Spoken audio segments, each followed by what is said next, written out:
Everyone, अस्सलाम वालेकुम।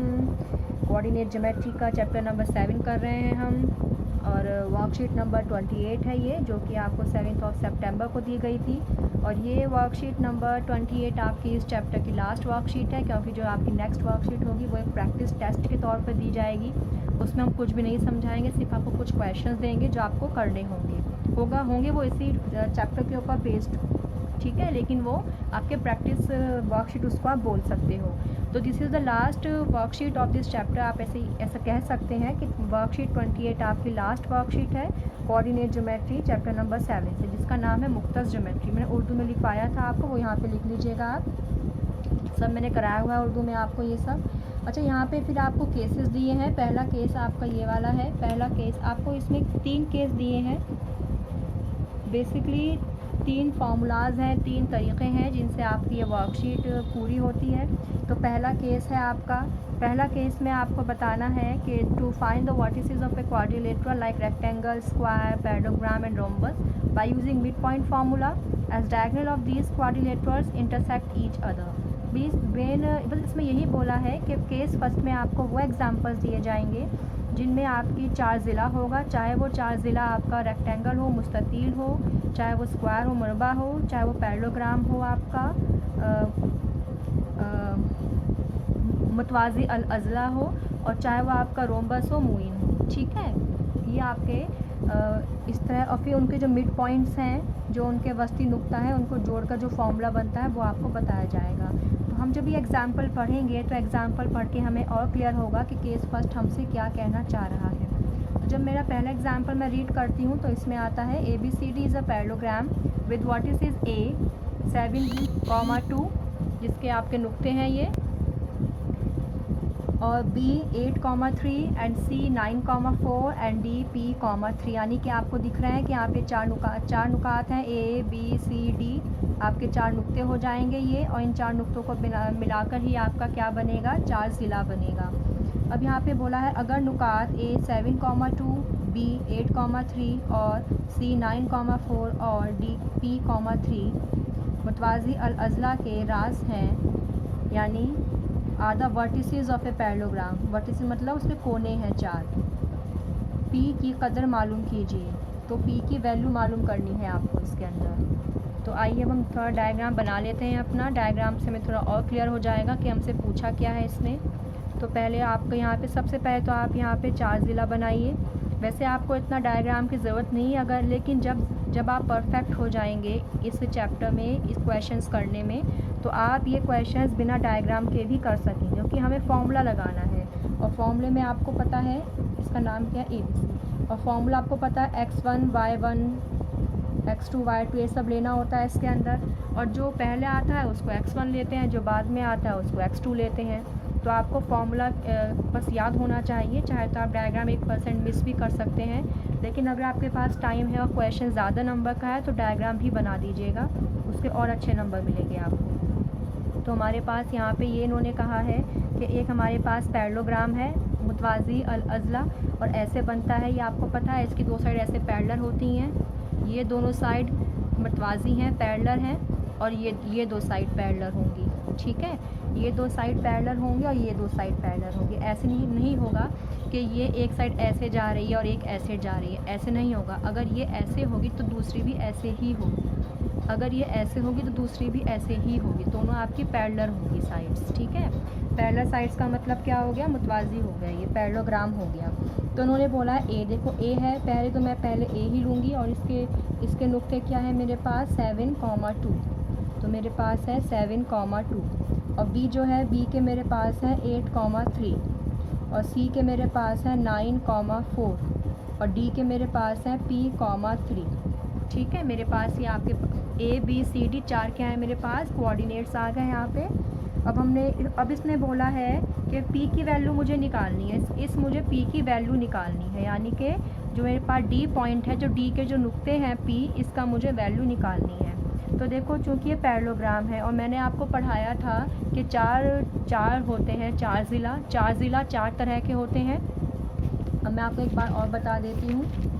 अगर मेरे पास वो है तो वर्कशीट ये वाली है, वर्कशीट वो वाली जो मैंने आपको बताई थी कि 4 ज़िला होते हैं, स्क्वायर, रोम्बस, मरबा, मोइन, मुस्ततील और मुतवाज़ी अज़ला।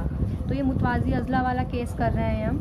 मुतवाज़ी अज़ला में क्या होता है आपका, एक बात हमेशा ख्याल रखना, जब कभी मुतवाज़ी अज़ला की बात आएगी तो ये दोनों साइड्स आपस में इक्वल होंगी और ये दोनों साइड आपस में इक्वल होंगी, और जो इनका ये है, जो इनका वित्र होता है ये आपस में बराबर नहीं होता, ये वित्र आपस में बराबर नहीं होता। लेकिन इसकी ख़ासियत ये होती है कि जिस पॉइंट पर ये काटते हैं वो पॉइंट इस वित्र को 2 बराबर भागों में तकसीम करती है। लाइक मैं दोबारा बता देती हूँ यहाँ पे डायग्राम बनाकर। जैसे कि मेरे पास एक ये मैंने पैरेललोग्राम बनाया है, और अब जब मैं इसको यहाँ पे ये जॉइन करूँगी, इसके डायगनल्स, एक डायगनल मैंने ये जॉइन करा और मैंने दूसरा डायगनल मैंने ये वाला जॉइन करा। तो जब मैं 2 डायगनल जॉइन करे तो जहाँ पे कट रहा है इसको ओ मान लो, ठीक है। तो जो ओ पॉइंट है ना, ये ओ पॉइंट ए सी को बराबर भागों में तकसीम करेगा, मतलब जितना मेरा ए ओ होगा उतना ही मेरा ओ सी भी होगा। सिमिलरली जितना मेरा डी ओ होगा उतना मेरा ओ भी होगा। ये ख़ासियत होती है पैरेललोग्राम की कि जो इसकी डायगनल होती हैं जहाँ पे कट करती हैं, वो जो पॉइंट होता है वो इन दोनों डायगनल को क्या करता है, 2 इक्वल पार्ट्स में डिवाइड करता है, ठीक है। तो इसका मतलब जो ए ओ का डिस्टेंस है वही ओ सी का भी डिस्टेंस होगा, और जो डी ओ की दूरी है वही ओ बी की भी दूरी होगी, और ओ इसका मिड पॉइंट हो गया। क्योंकि वस्ती नुक्ते क्या होते हैं, मिड पॉइंट क्या होते हैं, मिड पॉइंट वही तो होते हैं जो किसी लाइन को 2 बराबर भागों में तकसीम करते हैं।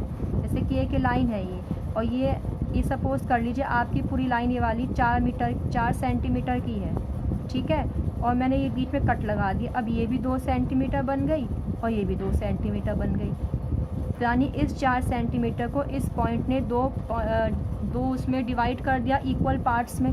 तो ये इसका वस्ती नुक्ता हो गया, मिड पॉइंट हो गया। मतलब मिड पॉइंट क्या होता है, मिड पॉइंट वो होता है जो किसी लाइन को 2 इक्वल भाग में डिवाइड करता है। तो ओ वो पॉइंट है, ये ए सी लाइन है और इस ए सी लाइन का वो पॉइंट ओ है जिस पॉइंट ने इन ए सी को 2 बराबर भागों में तकसीम कर दिया है, मिड पॉइंट। तो मिड पॉइंट का आपको फॉर्मूला तो मैंने इसके पहले मुझे चूँकि ओ के निकालने हैं नुक्ते, तो मैंने ओ के नुक्ते मैंने एक्स और वाई मान लिए, ठीक है।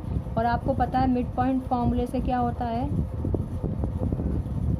मिड पॉइंट फार्मूला क्या होता है, x1 + x2 upon 2 y1 + y2 upon 2। यह आपका मिड पॉइंट का फॉर्मूला होता है जो मैंने आपको पिछली वर्कशीट में कराया था।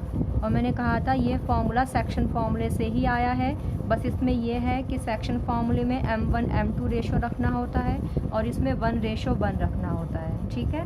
तो आपका ये क्या हो गया, मिड पॉइंट हो गया। मिड पॉइंट का फॉर्मूला जिस भी लाइन का, ये सपोज़ कर लीजिए ए सी एक लाइन है, मैं यहाँ दोबारा बना देती हूँ, ये ए सी सपोज़ कर लो, ये ए सी एक लाइन है, ए और सी, और ये ओ इसका मिड पॉइंट है। ए सी के नुक्ते कितने हैं 7 2, और सी के नुक्ते कितने हैं 9 4, और ओ के कितने हैं x y, ठीक है। तो मुझे x y निकालना है, तो मैं क्या करूँगी, मेरा ये x1 होगा, ये x2 होगा, ये y1 होगा, ये y2 होगा। इन दोनों को इस्तेमाल से फॉर्मूले की मदद से बीच के x y के नुक्ते निकाल लूँ मैं, तो मेरे पास क्या आ जाएगा, x1 कितना है मेरे पास 7, और x2 कितना है 9 अपॉन 2, कॉमा y1 कितना है 2 और y2 कितना है 4 अपॉन 2। 7 और 9 कितना होता है 16, तो 16 अपॉन 2, और 4 और 2 कितना होता है 6 अपॉन 2। यह आपका कट गया, 2 8 16 और 2 3 6 आ गया, तो मेरा आ गया 8,3, यानी जो मेरे एक्स वाई हैं वो 8,3 हैं, ठीक है। एक्स वाई जो मेरे नुक्ते बीच वाले नुक्ते आ गए मेरे, वो क्या आ गए 8,3 आ गए वो नुक्ते मेरे। आई बात समझ में। देखो मैंने क्या करा, मैंने यहाँ पे पहले ये ए सी एक लाइन ले ली, ए सी लाइन के बीच में एक पॉइंट है आपका ओ जिसको मैंने मान लिया, ठीक है। तो यहाँ पे मैंने एक्स वाई लिख दिया,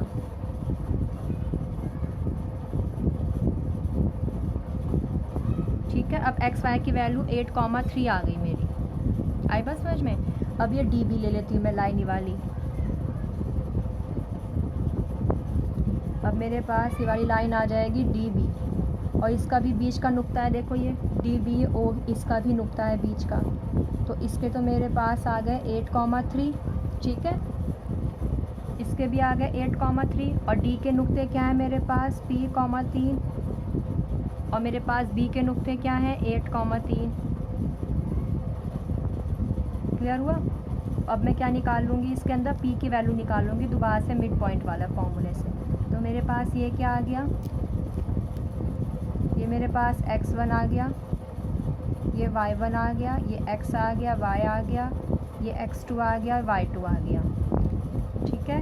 तो अब x y की वैल्यू क्या होती है, आपको पता है x, y कितना होता है, x1 plus x2/2, y1 plus y2/2। ये आपका मिड पॉइंट का फॉर्मूला होता है, जो कि मैंने ऊपर भी लगाया था, बस मैंने ऊपर यहाँ पे मिड पॉइंट लिख दिया था और यहाँ मैंने x, y लिखा है, ठीक है। अब मुझे यहाँ पे x और y की वैल्यू नहीं निकालनी है, x की जगह 8 रखना है और y की जगह मुझे 3 रखना है, इक्वल्स टू x1 की जगह मुझे p रखना है और x2 की जगह मुझे 8 रखना है और होल अपॉन 2, और y1 की जगह मुझे 3 रखना है और y2 की जगह भी मुझे 3 रखना है और होल अपॉन 2। तो अब मैं कैसे करूँगी, इस 8 को इसके बराबर, x को x वाले पोर्शन के बराबर, y को y वाले पोर्शन, जैसे मैंने पहले भी किया था। तो मैंने 8 किसके बराबर लिख दिया, p प्लस 8/2, ठीक है। इस 8 को ऊपर ले जाओ तो 8 × 2 इक्वल्स टू p प्लस 8 आ गया, ये आपका 8 दूनी 16, और ये 8 यहाँ जाके माइनस बन जाएगा और ये p आ गया आपका, और 16 में से 8 गया, p की वैल्यू कितनी आ गई आपकी 8, यानी p की वैल्यू आपकी 8 है। देखो याद है आपको पहले वाले क्वेश्चन में मैंने सिर्फ यही वाला पोर्शन रख के कर दिया था, दूसरे पोर्शन रखने की ज़रूरत ही नहीं पड़ी थी मुझे, ऐसे मैंने इसमें भी रख लिया है। वैसे अगर वैसे कई सारे क्वेश्चंस में ऐसा होता है कि आपको दोनों साइड रखने की ज़रूरत पड़ती है, तो आप कैसे करेंगे, 8 को इसके इक्वल रखेंगे और 3 को इसके इक्वल रखेंगे। मैंने इस 3 को इसके इक्वल इसलिए नहीं रखा कि यहाँ पे कोई अननोन वेरिएबल है ही नहीं, मैं निकालूंगी क्या रख कर, मेरे पास अननोन तो p, तो मुझे ये निकालना है, तो p की तो वैल्यू रखूँगी। मैंने बताया था कि जो वैल्यू निकालनी होती है वो ही रखते हैं। तो ये मैंने इसको इसके इक्वल रखा कि ये भी x वाला है पोर्शन है, ये भी x वाला पोर्शन, तो पहला वाला होता है हमेशा x का होता है। तो ऐसे करके आपकी p की वैल्यू आ गई। ये था हमारा केस नंबर 1 किसका, वर्कशीट नंबर 28 का। अब हम पढ़ेंगे केस नंबर 2 वर्कशीट नंबर 28।